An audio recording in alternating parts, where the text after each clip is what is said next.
긴 연휴 동안 전열을 재정비한 정치권이 국정감사와 내년 총선을 향해 움직이기 시작했습니다.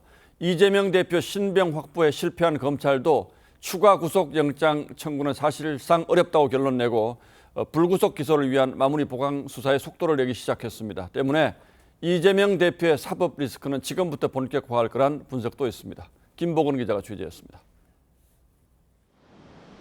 검찰은 이재명 민주당 대표 영장에 적시했던 3가지 혐의 가운데 위증교사부터 먼저 기소할 것을 검토 중인 것으로 전해졌습니다. 영장재판부도 위증교사 혐의는 소명되는 것으로 보인다며 이견을 보이지 않은 만큼 재판에 넘겨 수사 정당성을 확보하려는 수순으로 보입니다. 백현동 개발 특혜와 쌍방울 대북 송금 의혹에 대해선 보강 수사를 거쳐 불구속 기소하는 방안이 유력시됩니다. 검찰 관계자는 기소 시점과 관련해 국정감사 등 정치 일정은 고려 대상이 아니라고 했습니다. 이미 재판 절차가 시작된 미래 대장동 개발 비리 의혹과 성남FC 불법 후원금 의혹, 공직선거법 위반 혐의 사건 등 이 대표의 재판 대상은 5개 사건으로 늘어나게 됩니다. 오는 6일 대장동 재판 첫 공판을 시작으로 13일엔 공직선거법 위반 사건 재판이 예정돼 있습니다. 줄줄이 재판이 진행될 예정이어서 이 대표가 많게는 한 주에 3차례 이상 법원에 출석하는 상황이 벌어질 수 있다는 전망도 나옵니다. TV조선 김보근입니다. 이재명 대표 수사를 둘러싼 검찰과 민주당의 신경전은 추석 연휴에도 계속되었습니다. 이재명 대표와 관련된 검찰의 압수수색이 370차례가 넘는다는 야권의 주장에 검찰이 사실이 아니라며 구체적인 숫자까지 들며 입장문을 내서 반박했는데 누구 주장이 맞는 건지 따져보겠습니다. 자, 홍영 기자, 검찰이 반박문을 낸 배경이 뭡니까? 네, 지난달 이재명 대표의 검찰 소환을 앞두고 민주당 의원총회가 열렸는데요. 예. 이 공개 발언에서 구체적인 숫자가 나왔습니다. 지난 1년 6개월 압수수색만 376차례에 달했습니다. 그것도 언론에 보도돼서 확인된 것만요. 박근혜 국정농단 때 특검이 압수수색한 것이 46회였습니다. 이에 비해 8배가 넘는 숫자입니다. 네, 그 뒤 이재명 대표가 체포동의안 부결을 호소하며 300번 넘는 압수수색을 당했다고 주장했고, 이 조국 전 장관도 가세하면서 야권에서는 검찰 수사가 과도했다는 비판이 거세졌습니다. 자, 그런데 이 숫자가 사실이 아니라는 겁니까? 네, 대검찰청 반부패부는 이례적으로 연휴 중인 지난 30일 입장문을 냈는데요. 현 정부 들어서 수사팀을 다시 꾸린 뒤로 이재명 대표와 관련해 압수수색을 진행한 횟수는 대장동과 대북송금 의혹 등 모두 합쳐서 이 36차례뿐이라면서 압수수색 장소도 경기도지사실과 성남시장실 등 10군데 정도라고 반박했습니다. 그런데 36과 376은 차이가 나도 너무 많이 나는데 이 376이라는 숫자는 어떻게 해서 나온 거죠? 네, 검찰이 나름대로 추정을 했는데요. 먼저 경찰 수사를 모두 합친 것 같다고 설명했습니다. 지난해 5월 경찰이 김혜경 씨의 법인카드 유용 의혹과 관련해서 음식점 100여 곳 등의 매출 장부를 확인한 걸 포함시켰다는 겁니다. 여기에 김만배 일당과 이화영 전 부지사 또 백현동 개발비리 피의자들 압수수색도 합쳐졌다고 봤습니다. 그런데 검찰 주장이 사실이라면 이건 명백한 가짜뉴스에 가까운 건데 민주당 쪽에서는 뭐라고 해명을 하고 있습니까? 네, 민주당은 언론 보도를 근거로 내세웠습니다. 이재명 압수수색이라는 기사 제목을 기준으로 이 횟수를 셌다는 건데요. 성남FC와 도청 직원들, 이 대표의 가족도 들어갑니다. 예. 앞서 검찰이 추정한 김혜경 씨 관련 수사를 뜻한 것으로 보입니다. 민주당 박범계 의원은 이 대표와 다 연관된 혐의이기 때문에 종합하면 그렇다는 이야기다라고 설명을 했는데요. 결국 검찰 수사의 목적지가 이재명 대표니까 다 넣는 게 맞다는 겁니다. 박근혜 정부 당시에 국정농단 수사 때와도 비교를 했는데 그때와 비교하면 어떻습니까? 네, 박근혜 전 대통령의 국정농단 수사와 관련한 압수수색이 46차례였다는 이 민주당의 주장은 박영수 전 특검의 발표를 근거로 한 겁니다. 이재명 대표 관련 압수수색은 36차례니까 이보다는 적은데요. 하지만 국정농단 수사는 박 전 대통령 말고도 최순실, 삼성 등 수사 대상이 많았습니다. 376차례라는 민주당의 주장은 무리한 측면이 있지만 이 대표 관련 압수수색 횟수도 적은 편은 아니라는 게 법조계의 시각입니다. 예, 이 대표만 딱 떼서 볼 건지 아니면 주변 사람들까지 다 함께 볼 것인지 이런 차이는 있습니다만 어쨌든 민주당의 주장은 아전 인수식의 숫자 부풀리 측면이 분명히 있어 보이긴 하군요. 예, 홍영 기자 잘 들었습니다.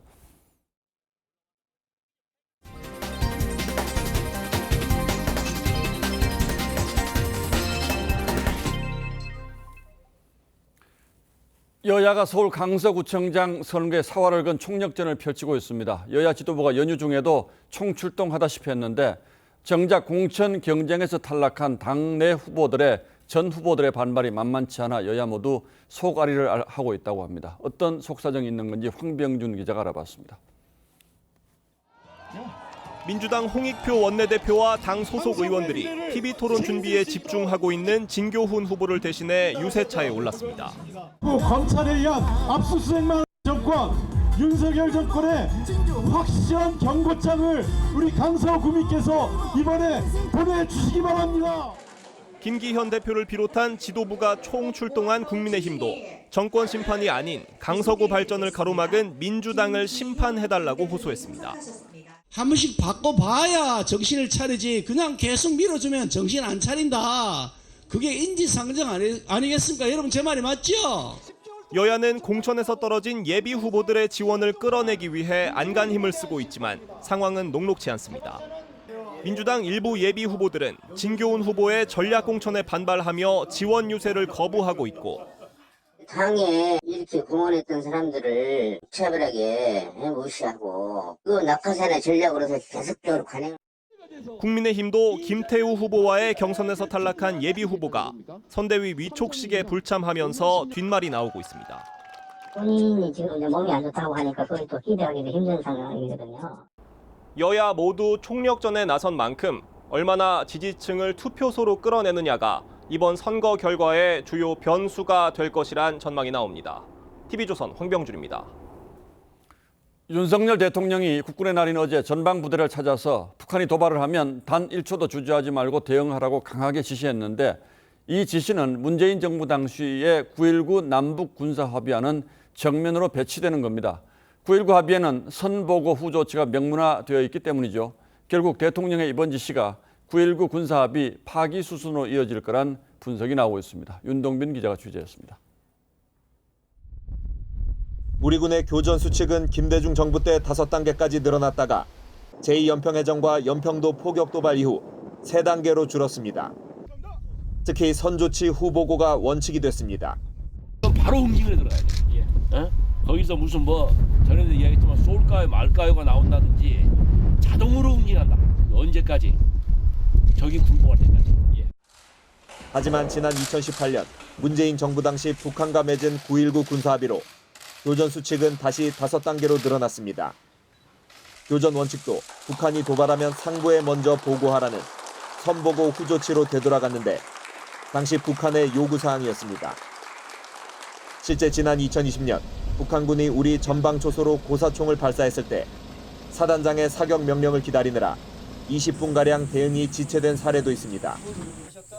윤석열 대통령은 어제 전방부대를 방문해 북한 도발 시 1초도 기다리지 말고 즉각 응사하라고 지시했는데 9.19 합의에 얽매이지 말라는 뜻으로 해석됐습니다. 이 안에가 비무장 들어갔습니다. 비무장 안에다가 다시 추가 철책을 열었습니다. 신원식 국방부 장관 후보자도 9.19 합의 효력 정지를 추진하겠다고 했습니다. TV조선 윤동빈입니다. 인터넷과 인공지능이 급속히 발달하면서 막대한 양의 정보를 저장할 수 있는 데이터 센터 수요가 부쩍 늘고 있습니다. 이렇게 수요가 많다 보니 데이터 센터를 짓는다는 허가만 받으면 해당 부지의 땅값이 폭등하는 현상이 벌어진다고 합니다. 그래서 실제로는 데이터 센터를 지을 생각도 없으면서 땅 투기를 위해서 허가를 신청하는 경우가 많습니다. 이게 어떤 문제가 있는지 정민진 기자가 단독 취재했습니다. 수도권의 데이터 센터 개발 부지입니다. 한 부동산 개발업체가 소유하고 있는 곳입니다. 한정과 대규모 전력 수급 계약을 맺은 이곳은 토지 가격이 주변 시세보다 30%가량 높습니다. 데이터 센터는 많은 전력을 소비하기 때문에 한국전력으로부터 사전에 전력 공급 허가를 받아야 합니다. 환경 승인이 안 나면 아무리 땅이 좋아도 데이터 센터를 만들 수가 없으니까 기존 시세보다는 30% 정도 업되는 거는 맞아요. 하지만 땅값 상승을 노리고 전력 공급 허가만 받아내는 경우가 적지 않습니다. 한전의 자체 감사 결과 최근 3년간 전체 신청 건수의 67%가 허수인 것으로 나타났습니다. 10건 중 6건 이상이 실제 건물이 지어지지도 않은 겁니다. 사업자 한 명이 여러 곳에서 인허가 신청을 받아낸 경우도 있었습니다. 더 큰 문제는 가짜로 신청한 경우가 많다 보니 정부의 전력 수급 계획까지 왜곡할 수 있다는 점입니다. 전기요금 인상 요인으로 작용해서 국민에게 피해가 전가되는 문제가 발생할 수 있습니다. 한전은 확인 절차를 강화하고 데이터 센터 입지를 부동산 투기 관리 지역으로 지정하는 방안도 검토하겠다고 밝혔습니다. TV조선 정민진입니다. 환경부 산하 한국환경공단에서 일어난 직장 괴롭힘 사례가 담긴 문서를 저희가 확보했습니다. 요즘도 이런 일이 있을까 의심 가는 사례가 여러 건 발견됐는데 공단의 처분은 대부분 구두 경고에 그쳤습니다. 이태희 기자가 취재했습니다. 최근 한국환경공단에서 일어난 직장 내 괴롭힘과 징계 현황이 담긴 문서입니다. 지난해 9월 한 차장급 직원은 퇴사 예정인 후배들과 함께 노래방에 갔다가 잘해줬는데 그만두냐며 접시를 들어 때릴 것처럼 위협했습니다. 허벅지를 내리치는 등 실제 폭행도 벌였지만 감봉 처분에 그쳤습니다. 암 투병 중인 동료의 병자와 어떻게 일하냐는 폭언을 한 과장급 직원도 있습니다. 다른 직원에겐 화장만 잘하냐, 일도 잘하라고 했는데 구두 경고만 받았습니다. 공단은 최근 3년간 벌어진 직장 내 괴롭힘 11건 중 9건을 구두 경고 등 경징계로 처분했습니다. 공단에선 사내 방송에서도 직장 내 괴롭힘 사례가 거론되고 있는 실정입니다. 계단실 밑에 끌려가고 많이 좋아졌다고 들었어요. 지금 시대의 기준으로는 안 맞는 것 같아요. 국회에선 관리 감독을 강화해야 한다는 지적이 나옵니다. 지역본부 사무소가 흩어져 있는 공단 특성상 직원관리에 사각지대가 있는데 공단이 이를 수수방관한 것입니다. 이에 대해 공단 관계자는 관련 교육을 철저히 하고 있다며 징계가 약하다고 판단하지 않는다고 입장을 밝혔습니다. TV조선 이태희입니다. 명절 연휴 잘 보내고 계신지요? 모두 연휴가 무사히 끝나길 바랐을 텐데 상상도 못했던 사고가 벌어졌습니다. 울릉도 관광명소인 거북바위 머리 윗부분이 붕괴되면서 캠핑객 등 4명이 중경상을 입었습니다. 그런가 하면 청주 부근 휴게소에서는 70대 운전자가 몰던 차량이 귀경길에 나선 부부를 덮쳐서 아내가 숨졌습니다. 이승훈 기자가 취재했습니다. 울릉도 거북바위 윗부분이 갈라지더니 바위가 쏟아져 내립니다. 놀란 관광객들이 황급하게 대피합니다. 주차되어 있는 차에 바위가 눌렸는데 그 주차되어 있는 차 안에 사람이 있다고요. 사고가 일어난 것은 오늘 아침 6시 55분쯤. 400톤가량의 바위가 쏟아지는 사고로 관광객 4명이 다쳤고 이 가운데 머리를 다친 20대 A씨는 헬기로 포항의 한 병원으로 긴급 이송됐습니다. 울릉군 등은 현장 복구와 함께 사고 원인 조사에 나섰습니다. 차량을 진행 못하도록 현수를 다 쳐놓은 상태입니다. 조금 긴열인데 최근에 비가 많이 와서 그런지 지금 조사를 있는 걸로 알고 있습니다. 고속도로 휴게소에서 SUV 차량이 빠른 속도로 앞차를 추돌하더니 주차된 차량까지 잇따라 들이받습니다. 어제 오후 7시쯤 충북 청주시 오창 휴게소에서 70대 운전자 B씨가 몰던 SUV가 귀경길에 휴게소를 들른 부부를 덮쳤습니다. 이 사고로 50대 아내가 숨졌고 남편도 크게 다쳤습니다. 가해 차량이 그냥 갑자기 출발하면서 보행자를 그냥 추격한 사고를 기소는 안 했던 걸로 좀 나와 있는 것 같아요. 오늘 새벽 4시 반쯤에는 충북 청주의 한 아파트 2층에서 불이 나 주민 2명이 다치고 120여 명이 긴급 대피했습니다. 소방당국은 냉장고 하단에서 불이 시작됐다는 목격자 진술을 토대로 화재 원인을 조사 중입니다. TV조선 이승훈입니다. 추석 맞아 성묘 다녀오셨을 텐데요. 한 손에는 조상에 올릴 음식, 또 한 손에는 꽃 챙겨가지 않았을까 싶습니다. 이렇게 성묘객들이 대거 다녀가면 공원 묘지는 플라스틱 조화로 몸살을 앓는다고 합니다.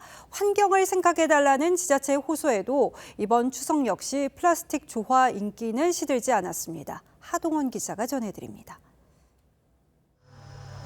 공원묘지에 조상을 찾은 성묘객들의 발길이 이어집니다. 봉분 앞에는 알록달록한 꽃이 놓여 있는데 대부분 플라스틱 조화입니다. 시들지 않는 장점 때문에 플라스틱 조화를 선호합니다. 며칠 못 가고 쓰레기 밖에 안 되니까 집에 나갔다가 뭐 1년에 한 번 정도, 2번 정도 다른 걸로 교체하고. 하지만 뒤처리가 문제입니다. 이곳 쓰레기 집화장에는 플라스틱 조화와 각종 폐기물이 어른 키 높이만큼 쌓여 있습니다. 부산 영락공원에서 쓰레기로 버려지는 플라스틱 조화는 해마다 수십 톤. 부산시가 올해 추석부터 환경오염을 유발하는 조화 대신 생활에 쓰자는 캠페인을 펼쳤지만 플라스틱 조화의 인기는 시들지 않습니다. 그럼 생활은 거의 안 팔립니까? 팔려서요. 조금 갖다 그래도 찾으니까 구색으로 갖다 놓기는 해. 국립대전현충원도 매년 100톤이 넘는 플라스틱 조화 쓰레기를 줄이기 위해 입구가 좁은 화병으로 교체했지만 역부족인 상황. 전국 공원묘지마다 플라스틱 조화로 몸살을 앓는 가운데 지난 3월 국회에서 발의된 공원묘지에서 조화 사용을 제한하는 법안은 아직 계류 중입니다. TV조선 하동훈입니다. 추석을 전후해서 들녘마다 가을 거지가 한창인데요. 이 농가들이 일손 부족 해결을 위해서 입국한 외국인 계절 근로자 때문에 골머리를 앓고 있습니다. 10명 중에 1명꼴로 잠적해버리기 때문인데요. 강원도의 한 지자체는 무단 이탈률 제로를 기록했다고 합니다. 어떤 비결이 있는지 조윤정 기자가 현장 얘기를 들어봤습니다. 농가를 나온 농민 3명이 고추밭 수확에 나섭니다. 여느 농촌 풍경과 다를 바 없지만 모두 필리핀에서 온 외국인 계절 근로자입니다. Ay yung maganda ay siyempre para kung tutuusin ng kita dito at saka sa Pilipinas, talagang napakalaki po ng sahod dito. Kaya matutulungan mo ng malaking pamilya mo, kahit nga mga kapatid mo. 지난해 국내 외국인 계절 근로자 10명 중 1명은 무단 이탈의 불법 체류자가 됐습니다. 지난해 국내로 들어온 계절 근로자는 모두 12,000여 명. 5년 전보다 11배 이상 늘었지만 같은 기간 무단 이탈자도 60배 이상 늘었습니다. 이렇게 병충해 방지용 포도봉지를 벗기는 일은 손으로 일일이 할 수밖에 없어 일손이 절실하지만 사람 구하기는 하늘의 별 따기입니다. He is running away. I think he is looking for more wages. 하지만 강원도 홍천군은 외국인 근로자 이탈률 제로를 기록했습니다. 농가 숙소와 의료비 공제 등 지자체와 농가의 노력이 있었기에 가능했습니다. 애들 뭐 아프면 병원 데리고 가는 거, 군에서 보조 좀 해주시는 거. 농어촌 노동력 부족 해소와 외국인 노동자의 근로 수요 해소를 위해 정부와 지자체가 보다 합리적인 대응에 나서야 한다는 지적이 나옵니다. TV조선 조윤정입니다. 오늘이 노인의 날입니다. 만 65세 이상을 노인으로 규정하는데 주변을 돌아보면 노인으로 부르기에는 어색하다 싶은 경우가 적지 않죠. 평균 기대 수명이 83세를 넘어서면서 적극적으로 인생 후반을 계획하는 이들이 늘고 있습니다. 이른바 신노년 세대인데요. 연속 기획으로 준비했습니다. 먼저 곽승한 기자가 70, 80의 나이에도 20, 30대와 함께하는 이들의 삶을 따라가 봤습니다. 쓸고, 닦고, 치우고 82살 아르바이트생 서석봉 씨가 패스트푸드점 손님 맞이 채비에 분주합니다. 쟁반을 하루에 650장까지 닦아본 적이 있어요. 그때 제일 큰 보람을 느꼈습니다. 저도 이런 일을 했구나. 30년 넘게 공무원으로 일하다 정년 퇴임하고 최근 다시 근로 현장에 복귀했습니다. 쉽지 않은 고령 재취업에 성공한 건데 비결로는 과거 이력에 연연하지 말 것을 주문했습니다. 적응을 못하고 그만두는 분들도 가끔 있거든요. 과거에 그분들이 관리자의 입장에 있었던 분들이 대부분이거든요. 45년 차 치과 의사에서 신인 배우로 변신한 76 이동찬 씨는 연기에 대한 열정이 은퇴 이후 무기력감을 떨치는 계기가 됐다고 했습니다. 나이가 드니까 눈도 어두워지고 손도 조금씩 떨려오고 그래서 치과를 접고 내가 할 수 있는 게 뭔가. 통계청에 따르면 지난해 65세 이상 취업자 수는 326만 5천 명. 취업을 원하는 이유로 일하는 즐거움을 꼽은 노년층이 전체 37.3%에 달해 생활비 보탬에 이어 두 번째로 많았습니다. 건강한 노년 근로자가 늘면서 생산 현장에 또 다른 활력으로 자리 잡고 있습니다. TV조선 곽승한입니다. 요즘 어딜 가나 중국 관광객을 볼 수 있을 정도입니다. 중국 단체 관광이 6년 반 만에 재개된 데다가 국경절 연휴까지 맞물리면서 서울 곳곳이 중국인 관광객으로 북적이고 있습니다. 장윤정 기자입니다. 서울 여행이 적힌 현수막을 든 중국인 단체 관광객. 청와대를 배경으로 한껏 포즈를 취합니다.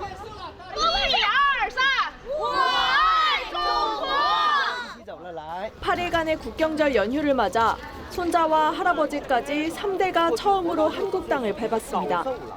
了解一下韩国的文化和历史，我们趁这个我们中国的国庆节来了解一下。 중국 관광객들은 가장 기대되는 일정으로 한국의 전통시장 투어를 꼽았습니다. 广藏市场，广藏市场啊，因为我们有看那个 Running Man， we want to visit here, yeah. And we want to try the food. 면세점도 활기를 되찾았습니다. 오늘 하루에만 관광버스 30대, 1000여 명이 방문한 겁니다. 包包啊，就是首饰啊这种。 한국관광공사는 이번 추석 연휴 기간 동안 하루 평균 9,400여 명의 중국 관광객이 한국을 찾을 것으로 추산했습니다.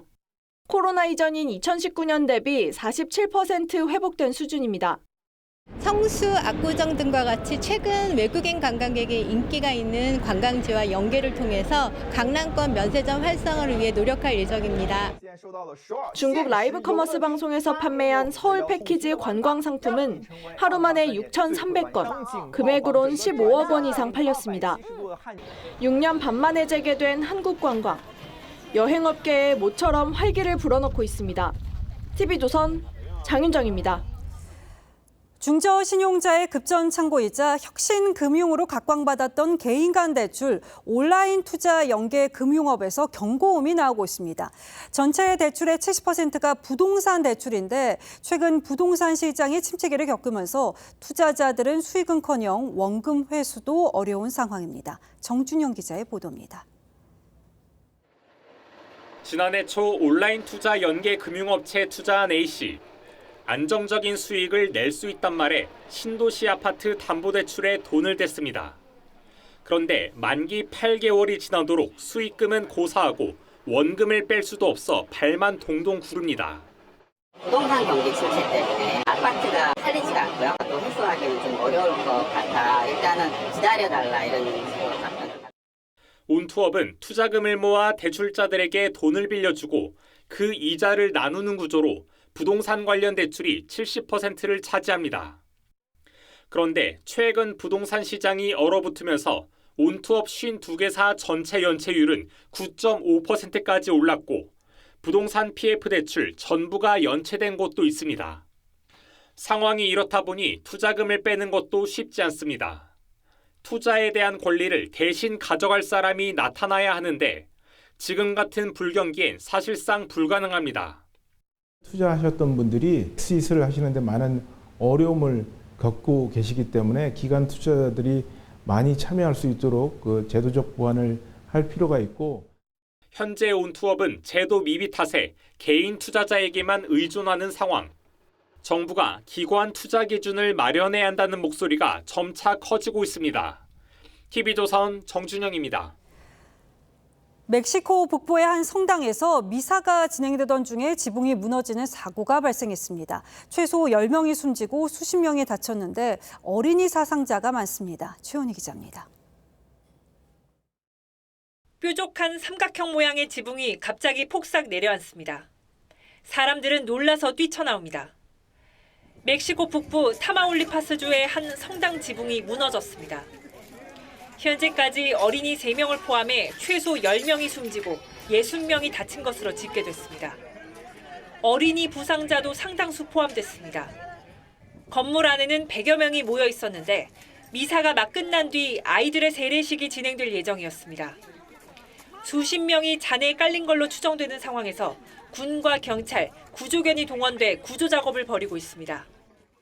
En estos momentos están haciendo los trabajos necesarios para sacar a las personas que aún se encuentran debajo de los escombros. 멕시코 당국은 얇은 콘크리트 지붕 같은 건물의 구조적 결함 때문에 사고가 난 걸로 보고 있습니다. 강한 지진이나 폭발 징후는 없었다고 외신은 전했습니다. 멕시코 주교회의는 비극적인 인명피해와 부상자들을 위한 기도에 동참한다며 연대를 표명했습니다. TV조선 최원입니다.